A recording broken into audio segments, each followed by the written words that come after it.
El cateterismo derecho con la angiografía pulmonar también es un método de diagnóstico cuando la tomografía por ahí no fue concluyente. Es el gol estándar porque me ve toda la vasculatura pulmonar.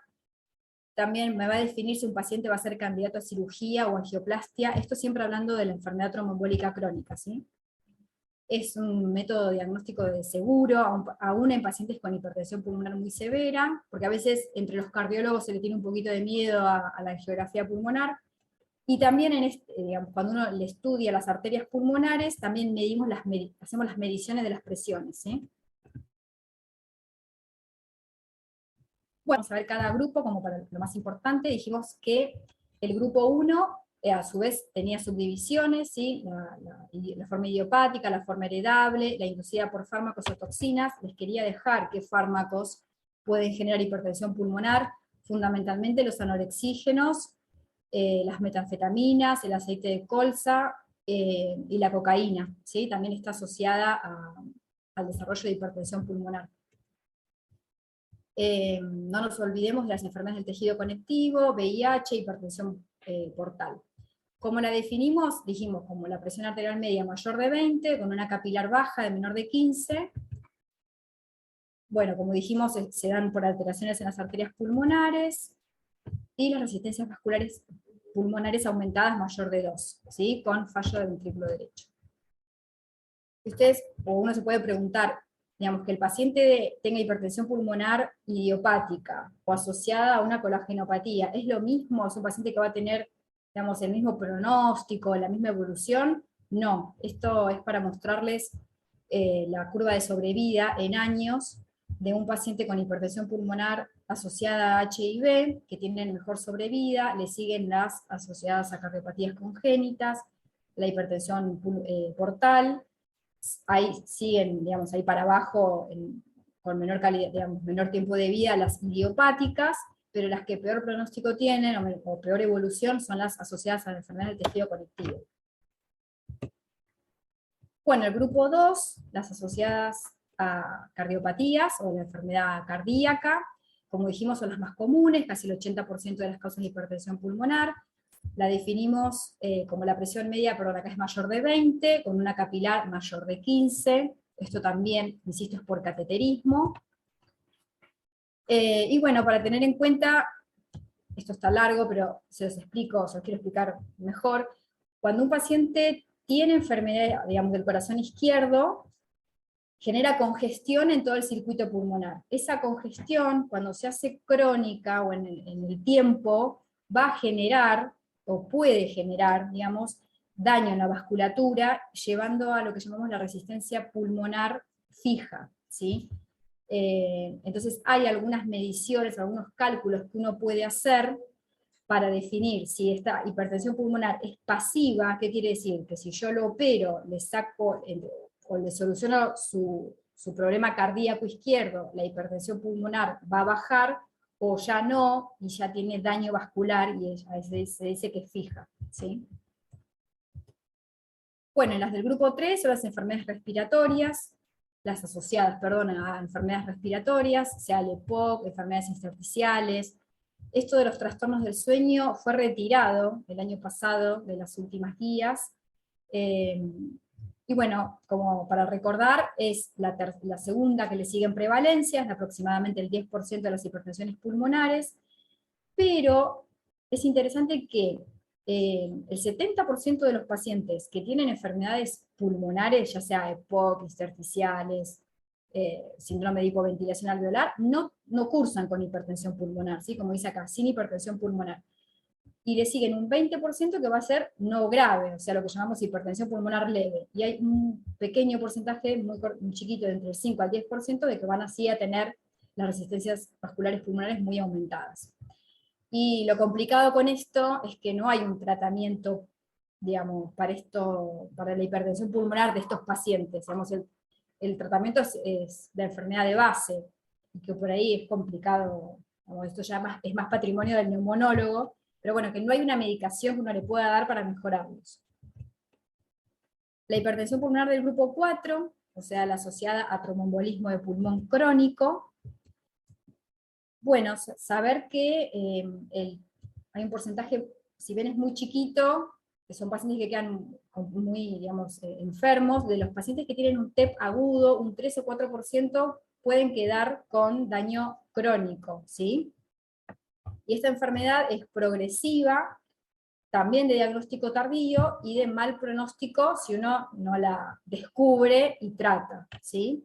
Lo que les quiero mostrar acá, esto es se le llama espécimen, o lo que extraen, digamos, es una tromboendarterectomía pulmonar, es el material que está, digamos, ocluyendo, este es digamos, una rama pulmonar con sus ramas lobares y segmentarias y subsegmentarias, ¿sí? Ahí dice que la única posibilidad curativa es la endarterectomía pulmonar, que es esto, aunque también está la valvuloplastia con balón, y el diagnóstico, bueno, lo hacemos con ecocardiografía, el cintoyograma de ventilación-perfusión, y también la tomografía con protocolo para TEP crónico. Por supuesto que estos pacientes tienen que estar anticoagulados y de por vida, ¿sí? Esto es para mostrarles, esta es la vasculatura pulmonar, rama principal, las lobares y las segmentarias. Cuando el daño, digamos, cuando la obstrucción, digamos, la carga trombótica involucra a las ramas principales hasta las segmentarias y subsegmentarias, el tratamiento es la endarterectomía pulmonar, ¿sí? Esto lo que muestra es un corte de la arteria pulmonar y la extracción del material trombótico. Cuando el daño es más periférico, ¿sí? Más subsegmentario, se puede hacer esto que es la angioplastia con balón, que es como si fuese lo mismo de las coronarias, pero a nivel pulmonar. Y cuando el daño ya es más microvascular, más chiquitito, digamos, el tratamiento farmacológico. Lo que se está atendiendo es, como dice ahí, a la terapia multimodal, es decir, ofrecerle al paciente la parte quirúrgica, la parte digamos, endovascular o la valvuloplastia con el tratamiento farmacológico. Bueno, eso es una escala pronóstica, es como un semáforo del pronóstico de estos pacientes, donde tiene en cuenta la parte clínica, datos del laboratorio, datos de imágenes, y uno lo va estratificando al paciente en un riesgo bajo, intermedio o alto. Si bien esta escala, o sea, este score, uno lo puede utilizar para cualquier paciente con hipertensión pulmonar, es más utilizado en los del grupo 1, ¿sí? Porque uno los va a seguir, los va a reevaluar a los 3 y 6 meses con el tratamiento, y depende en dónde esté, en qué riesgo esté, uno progresa con el tratamiento o sigue igual, ¿sí? Pero bueno, se los quería dejar porque si ven la guía de hipertensión pulmonar, esto se usa mucho, digamos, esta escala. Con respecto al tratamiento, yo voy a hablar un poquito en general y después un poquito más específico. La anticoagulación oral está recomendada para la hipertensión pulmonar del grupo 4, o sea, la asociada a tromboembolia crónica, a la idiopática, a la heredable, a la hereditaria, o asociada a drogas y toxinas, ¿sí? O sea, la anticoagulación no es para todos los grupos, sino grupo 1 fundamentalmente y grupo 4. El objetivo del RIN es entre 1,5 y 2,5. Los diuréticos, no para todos, por supuesto, sí en los pacientes que están con insuficiencia cardíaca. ¿Cuánto? Depende, esto es muy artesanal y depende cómo esté el paciente. Y el oxígeno tampoco es para todos, no hay mucha evidencia, pero bueno, se espera que los pacientes por lo menos saturen más del 90%. Con respecto al tratamiento específico de la hipertensión pulmonar, voy a hacer una salvedad, esto tampoco es para todos, esto es fundamentalmente para los pacientes del grupo 1, ¿sí? O sea, estas drogas específicas no se dan ni para el grupo 2, que son las cardíacas, ni para el grupo 3, que son las asociadas a problemas respiratorios, y la del grupo 4, bueno, ahí sí, con el grupo 4 los inhibidores los del óxido nítrico, sí, usamos el sildenafil y el tadalafil, ahora vamos a hablar un poquito más. Pero no es para todos los grupos, esto es fundamentalmente para los del grupo 1. Bueno, si tenemos en cuenta el endotelio, que dijimos que libera sustancias vasodilatadoras y vasoconstrictoras, el objetivo del tratamiento es lograr, digamos, una vasodilatación pulmonar, ¿sí? Entonces vamos a tener tres caminos distintos para lograrlo, como dice ahí, el camino o la vía de la endotelina. La endotelina es un potente vasoconstrictor, entonces lo que voy a tratar, digamos, el objetivo del tratamiento es inhibir a esta endotelina, son antagonistas de los receptores de endotelina. La vía del óxido nítrico, el óxido nítrico es un potente vasodilatador. Lo que se hace es inhibir al GMP cíclico, que es el que destruye al óxido nítrico para generar vasodilatación y antiproliferación, como dice ahí. Y la última escala de tratamiento es el de las prostaciclinas, los prostanoides, que son vasodilatadores. Entonces, son análogos a las prostaciclinas. Bueno, uno de los primeros fármacos que se empezó a utilizar para el tratamiento de la hipertensión pulmonar del grupo 1 son los inhibidores de la fosfodiesterasa, que son los que inhiben a este GMP cíclico, que es el que destruye el óxido nítrico. El objetivo, por supuesto, es la vasodilatación, y tenemos al primero, que es la primera escala de tratamiento, que es el sildenafil, ¿sí? Como el sildenafil se comienza con dosis bajas, ¿sí? Con mitad de dosis, 25 miligramos cada 8 horas, uno lo va subiendo hasta llegar, si se puede, a 150 miligramos día. Hay que tener en cuenta que genera síntomas, fundamentalmente dolor de cabeza, o sea, cefalea, también hipotensión arterial, y como rash, ¿sí? Se vasodilatan. Y el tadalafilo, ¿sí? Que también ahora se usa mucho como primera escala de tratamiento. El riociguat, solamente para mencionar, es un estimulante de la guanilato ciclasa, es un fármaco nuevo que se está dando para las hipertensiones pulmonares asociadas a tromboembolia crónica, del grupo 4, lo que hace es vasodilatar directamente, ¿sí? No va, porque estimula la guanilato ciclasa. Los inhibidores de la endotelina, que son, como dijimos, la endotelina es un vasoconstrictor, entonces al inhibir a estos receptores, generamos vasodilatación y antiproliferativo. Como dice ahí, genera fibrosis, la endotelina genera fibrosis vascular, estimula la mitogénesis, la proliferación de las células musculares lisas. Bueno, y los que deben conocer o haber escuchado, el Bosentan, que fue uno de los primeros que se presentó en el mercado. Ahora están estos dos que son más modernos y son los que se están utilizando, ¿sí? El ambrisentan y el macitentan. Fundamentalmente el macitentan. Como para contarles que en general también se van titulando de a poquito. Primero se empieza con uno, o sea, se empieza con o el sildenafil o el tadalafil, después los del grupo de la endotelina, ¿sí? Y también en dosis bajas a medida que el paciente lo va tolerando. Los análogos de las prostaglandinas, que son vasodilatadoras, antiagregantes plaquetarios, disminuyen la hipertrofia muscular, antiproliferativos, antiinflamatorios. ¿Qué drogas tenemos? Bueno, hay varias, hay, digamos, de administración endovenosa, subcutánea, inhalada, o ahora más, en el último tiempo, esta que es oral, o sea, es en comprimidos, que es el Selexipag, ¿sí? Bueno, y lo que un poco les venía diciendo, ¿cómo se les va a tratar a estos pacientes? La tendencia actual es empezar con 2 drogas, o sea, uno lo estratifica al paciente en bajo riesgo, moderado o alto riesgo. Encontrar un paciente en bajo riesgo es raro, en general están en riesgo intermedio o alto, y ya a los pacientes de riesgo bajo intermedio, o sea, fíjense, con bajo riesgo, igual se inician con 2 drogas, ¿sí? Con los inhibidores de la fosfodiesterasa y con los inhibidores de la endotelina. Si el paciente está en alto riesgo, se propone usar la tercera droga, que son los prostanoides.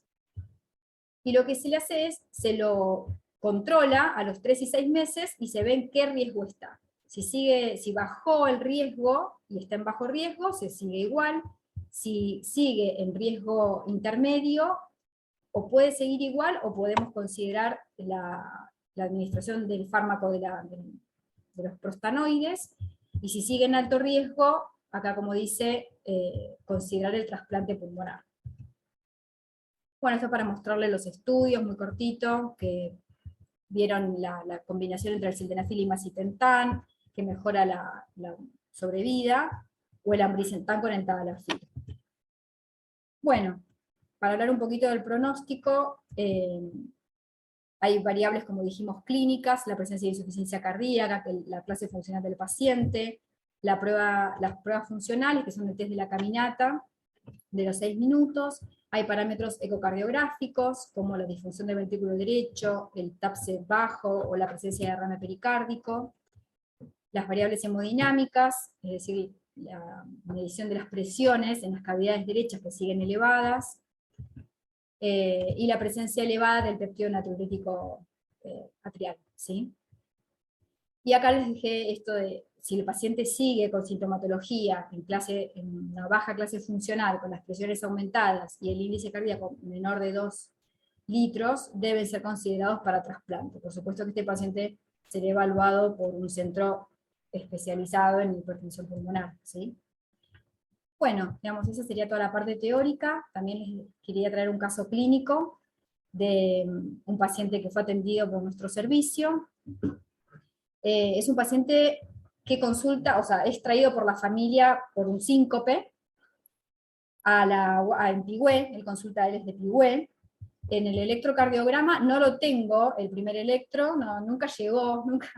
A veces pasan esas cosas que los electros quedan allá y no los tenemos, pero lo que sea el cardiólogo que lo ve allá, detecta un infarto con supradesnivel del ST en cara inferior, le pasan trombolíticos como medida para abrir, como sospecha de enfermedad coronaria, para abrir la arteria, el paciente evoluciona bien y viene al PENA al otro día, ¿sí? Para realizar una cinecoronariografía para ver cómo había quedado esa arteria. En el electrocardiograma, como positivo, bueno, las T negativas en cara inferior, ¿sí? Con muy poquita Q, si ustedes ven ahí en D3 y en ABF, pero si uno mira un poquito más las precordiales, ve este infra-ST, B2, B3, B4, y la presencia de S, ahí en B5, B6, y reinterrogándolo, el paciente refería disnea progresiva, por la cual le habían hecho diferentes estudios, le habían hecho espirometría, ergometría, un ecocardiograma que mostraba aumento de las presiones pulmonares, pero nada, sin diagnóstico. Y ya había tenido 2 síncopes. Entonces, sin ecocardiograma se sospecha la presencia, o sea, que haya sido un TEP, ese síncope, y que no haya sido por enfermedad coronaria. Y lo que vemos, bueno, acá ya estos cortes ya son más del ventrículo. Fíjense, un rectificado, miren esta aurícula derecha bien grande. Y acá les quería mostrar la falta de relleno de la arteria pulmonar izquierda, y ahí, bueno, ahí se corta ahí el corte, pero también tenía compromiso del lado derecho. Y fíjense que estos trombos están ya más pegados, están más periféricos. Se vio que el trombo agudo, o sea, el TEP agudo, es más central, y ya cuando están más en la periferia, más pegado a la pared del vaso, son más crónicos. Se hace igual un cateterismo, las arterias coronarias estaban sanas, y en el ecocardiograma, bueno, miren esto tan característico que es el septum rectificado y que abomba hacia el ventrículo izquierdo, un ventrículo derecho grande, dilatado, fíjense acá, eso es el lado derecho, este es el izquierdo. Es un ventrículo que ocupa la punta digamos, la punta del transductor, o lo que vemos acá, habitualmente lo ocupa el ventrículo izquierdo. Cuando comparten, se ven los dos ventrículos, uno puede sospechar que el corazón derecho está agrandado. Y lo que vemos en el ecocardiograma, cuando se miden las presiones del lado derecho, tiene una sistólica pulmonar entre 85 y 90 milímetros de mercurio. Recordemos que las presiones pulmonares siempre son bajas, ¿sí? No más de 30, 25, 30 milímetros de mercurio. O sea, están casi sistémicas. De todas maneras, bueno, el paciente lo anticoagulamos, que es lo que nos dicen las guías, que hay que anticoagularlo por 3 meses, por lo menos, y a los 3 meses se lo reevaluó, o sea, con ecocardiograma. Y el paciente seguía con hipertensión pulmonar severa, con dilatación y deterioro del ventrículo derecho. Por lo tanto, lo mandamos al Hospital El Cruce para tromboendarterectomía pulmonar, y esto es lo que se extrajo de las arterias pulmonares, ¿sí? De la derecha y de la izquierda, Y bueno, este es el paciente, César, está muy bien. Él llegó saturaba en reposo 85-86%, y si caminaba, bajaba notoriamente la saturación, y ahora el paciente, nada, satura normal, satura 96-98%, o sea, el paciente que está totalmente recuperado. Hace poquito le sacamos el sildenafil, porque, bueno, él venía medicado con sildenafil, post alta también, porque quedan con un poquito de presión pulmonar, pero ya está con un corazón derecho completamente normal, él trabaja, es albañil, así que está muy bien. Bueno, y esto es todo.